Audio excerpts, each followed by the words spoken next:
Hey guys, so we're doing a little gummy tutorial today. The first thing I do is put my water in the pot.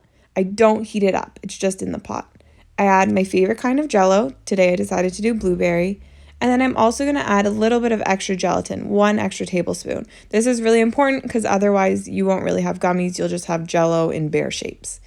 You let the gelatin bloom until it looks like applesauce, and then this is when you add the part that makes it sour, your citric acid. Now, I added a lot because I really like sour gummies, but if you like regular gummies, I would suggest just half a tablespoon would be perfect. You let this cook together until everything has dissolved.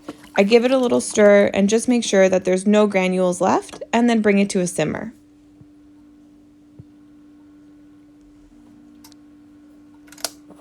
Once it's at a simmer, I'm going to take it off of the heat and pour it into a clear measuring cup. This just lets me see all of the bubbles. This is important because you want to make sure that there's no bubbles in your mixture, so you just start to skim them off the top with a spoon. This is kind of a tedious process, but it's important because you want your gummy bears to be nice and clear and not have any of the weird extra gelatin junk that's on top.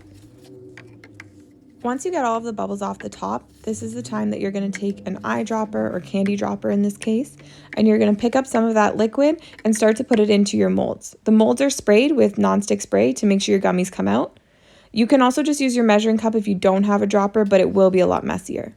You let them chill for a couple hours in the fridge, and then they'll simply pop right out of your molds. You can either push them out, pull out each one. It's really, really easy. At this point, you can make the choice. Now, I like mine really sour and I just left them as is, but you can also roll them in sugar or roll them in a mixture of sugar and citric acid, kind of like what's on the outside of Sour Patch Kids or your favorite sour candy. I hope this tutorial helps you guys, and stay tuned for more.